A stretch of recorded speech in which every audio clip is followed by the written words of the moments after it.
喺體育呢個大舞台上，全運會資格賽向來都係各路選手嶄露頭角，為咗榮譽去搏殺嘅關鍵戰場。乒乓球項目作為我哋嘅國球，其比賽嘅激烈程度真係超乎想象。每一場對決都好似火星撞地球咁，選手喺張小小嘅球台上，用精湛嘅球技同頑強嘅鬥志，書寫住屬於自己嘅傳奇。呢一次全運會資格賽嘅乒乓球賽場上，河北女隊同北京女隊嘅交鋒，無疑成為咗成個場嘅焦點。呢兩支隊伍都匯聚咗國內頂尖嘅乒乓球選手，佢哋之間嘅較量就好似一場冇硝煙嘅戰爭，每一個球嘅來回都牽動着現場觀眾同無數球迷嘅心。比賽一開始，河北隊嘅何卓佳同黃添毅呢對組合，肩負住為球隊打響頭炮嘅重任，率先披掛上陣。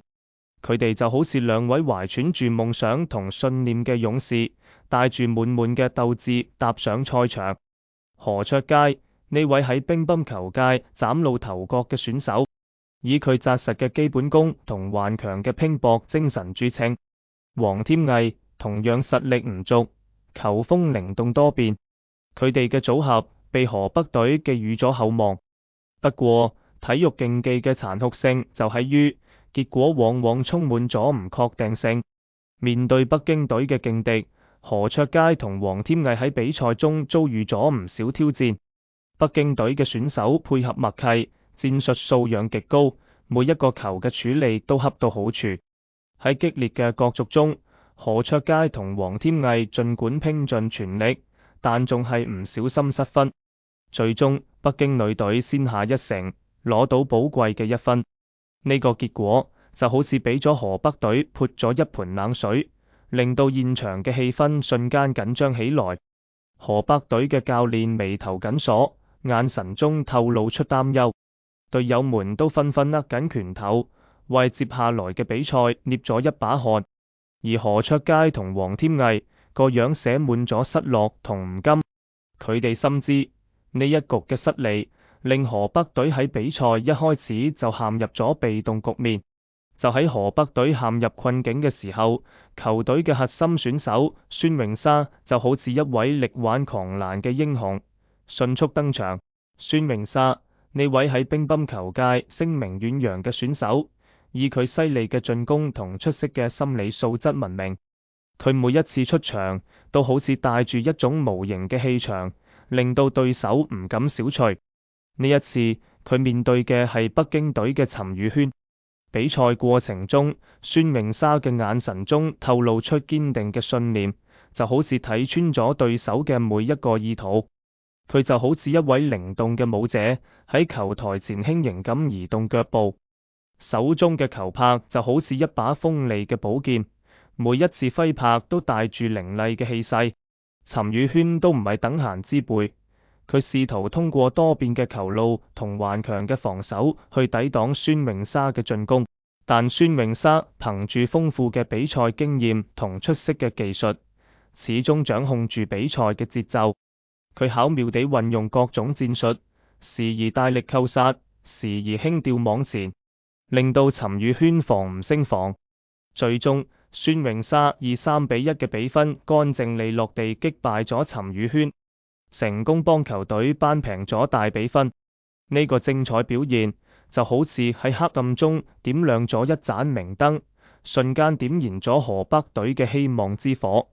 現場觀眾爆發出雷鳴般嘅掌聲，隊友們都紛紛圍上嚟，同孫穎莎擊掌慶祝。孫穎莎個樣露出咗自信嘅笑容，佢知呢一場勝利唔單止係為球隊扳平咗比分，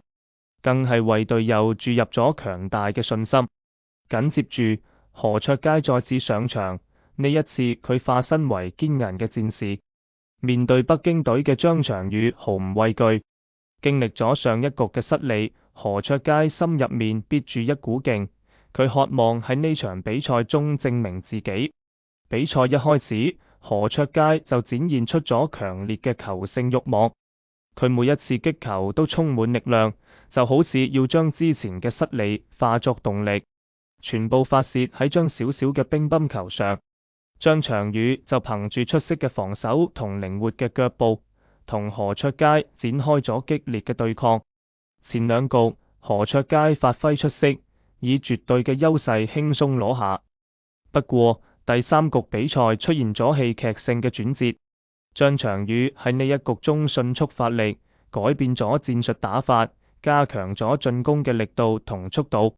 佢以4-2嘅比分領先，令到何卓佳陷入咗短暫嘅困境。就喺何卓佳失分嘅嗰一刻，北京隊嘅小蘑菇陳宇軒同李亞可就好似調皮嘅小精靈，突然企起嚟，朝着孫穎莎嘅方向挑釁鼓掌。佢哋嗰古靈精怪嘅樣，就好似兩個喺度玩耍嘅小猴子，令人忍俊不禁。呢個舉動無疑係想俾河北隊施加壓力，試圖要亂佢哋嘅心態。陳宇軒同李亞可嘅挑釁鼓掌，並冇令到孫穎莎生氣，反而激發咗佢嘅鬥志。孫穎莎立刻開啟咗啦啦隊模式，每當何卓佳得分嘅時候，佢就好似一位充滿激情嘅指揮家，企起嚟帶領住隊友熱烈鼓掌，而且佢嘅眼神仲故意朝着陳宇軒同李亞可嘅方向睇去，就好似向佢哋宣告：我哋唔會輸。個得意洋洋嘅樣，就好似一隻驕傲嘅小孔雀。睇到孫穎莎呢副樣，陳宇軒同李亞可都係好搞笑咁將個頭扭咗過去，就好似兩個鬧別扭嘅細路仔。此後，每當張翔宇得分，陳宇軒同李亞可就會再次企起嚟，朝着孫穎莎方向鼓掌，而孫穎莎都唔甘示弱，喺何卓佳得分之後馬上予以還擊。佢哋喺場下呢一番忙碌，就好似一場精彩嘅舞蹈表演，運動量睇起嚟仲比喺場上打球嘅何卓佳同張翔宇都要大。現場嘅觀眾們俾呢一幕逗到哈哈大笑，原本緊張嘅比賽氣氛，因為呢個有趣嘅互動而變得輕鬆起嚟。呢種賽場上嘅小插曲，雖然睇落好似同比賽冇關，但係卻展現出咗選手們活潑可愛嘅一面，都令到比賽增添咗唔少別樣嘅色彩。或者係俾孫穎莎同隊友嘅熱情所感染，何卓佳喺第三局後半段迅速調整狀態，佢重新揾返咗比賽嘅節奏，加強咗進攻嘅準確性同兇狠性。面對張翔宇嘅猛烈進攻，何卓佳沉着應對，巧妙地化解咗一個又一個危機。喺關鍵嘅幾分球上，何卓佳展現出咗頑強嘅鬥志同出色嘅心理素質，佢頂住咗壓力，連續得分，最終成功逆轉攞下第三局。第四局，何卓佳乘勝追擊，一鼓作氣以3-1嘅比分擊敗對手，將大比分改寫為2-1。河北隊喺呢場比賽中逐漸佔據咗上風。呢一場勝利對於何卓佳嚟講，唔單止係一場比賽嘅勝利，更係對自己實力嘅一次證明。佢用堅韌同毅力克服咗比賽中嘅困難，為河北隊立下咗汗馬功勞。不過，比賽嘅局勢永遠都係瞬息萬變。第四盤，黃添毅卻遭遇咗強勁嘅挑戰，佢喺同陳宇軒嘅對決中敗下陣嚟。陳宇軒喺呢場比賽中發揮出色，佢充分發揮咗自己嘅技術優勢，進攻犀利，防守穩健。黃添毅盡管拼盡全力，但都係冇辦法抵擋陳宇軒嘅攻勢。北京女隊揸住機會，成功將大比分扳平至2-2。呢個時候，比賽進入咗白熱化階段，雙方球員都繃緊咗神經，成個賽場嘅氣氛就好似暴風雨嚟臨之前嘅寧靜，壓抑得令人透唔過氣嚟。河北隊同北京隊嘅教練都喺場邊焦急咁指揮住，試圖為隊員們出謀劃策。關鍵嘅第五局，孫穎莎再次肩負起球隊嘅重任，第二次登場，佢呢一次嘅表現堪稱驚豔。面對李亞可，佢就好似開啟咗無敵模式，每一個球都處理得恰到好處，佢嘅進攻就好似洶湧嘅潮水，一波接住一波，令到對手應接不暇。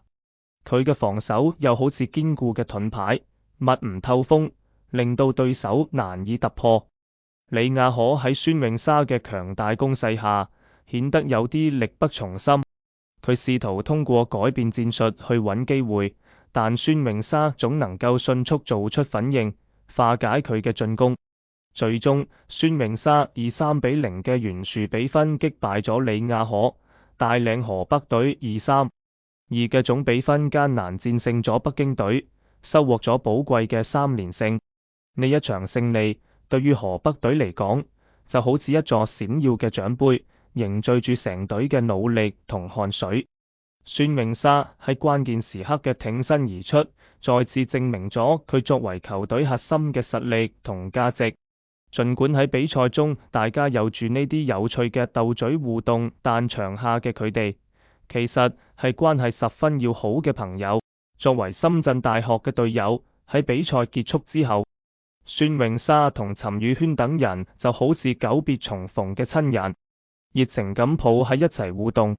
或者係回想起剛才比賽中嗰一番有趣較量，幾個女仔都忍唔住露出咗傻樂嘅表情。嗰純真嘅笑容就好似冬日裏嘅陽光，溫暖而又美好。從佢哋嘅互動中，可以好明顯睇得出雙方嘅感情深厚，就好似堅固嘅磐石，難以動搖。不過呢場比賽所引發嘅思考都遠唔止喺呢度。喺賽場上，選手們為咗榮譽去拼搏，展現出咗頑強嘅競技精神，嗰種對勝利嘅渴望，嗰種喺困境中唔屈唔撓嘅鬥志，無疑值得我哋每一個人去學習。但另一方面，選手們喺場下嘅友誼同互動，又令我哋睇到咗體育嘅另一面，人性嘅美好同溫暖。呢個就引發咗一個爭議性嘅問題：喺競技體育中，究竟係競技精神重要啲，定係維護選手之間嘅友誼重要啲？有啲人認為，競技體育就應該以勝負論英雄，選手們喺賽場上應該全力以赴，為咗勝利唔擇手段。只有咁樣，先可以激發選手嘅潛力，推動體育事業嘅發展。而另啲人則認為，友誼同樣重要。選手們喺賽場上係對手，但喺場下應該係朋友。良好嘅友誼關係唔單止可以令選手喺比賽中更加放鬆，發揮出更好嘅水平，都可以令體育事業更加人性化，充滿溫情。呢個問題或者冇絕對嘅答案，但正係呢種爭議性，令我哋對體育有咗更深刻嘅思考同認識。喺未來嘅體育發展中，我哋或者應該揾到一個平衡點，令競技精神同友誼可以和諧共存，共同推動體育事業向着更加美好嘅方向發展。總之，呢場全運會資格賽河北女隊同北京女隊嘅比賽，唔單止係一場乒乓球嘅較量，更係一場關於競技精神、友誼同人性嘅精彩演繹。佢令我哋睇到咗選手嘅拼搏同奮鬥，都令我哋感受到咗體育嘅魅力同溫暖。而關於競技精神同友誼嘅爭議，都將會一直伴隨着體育事業嘅發展，成為我哋不斷去思考同探索嘅話題。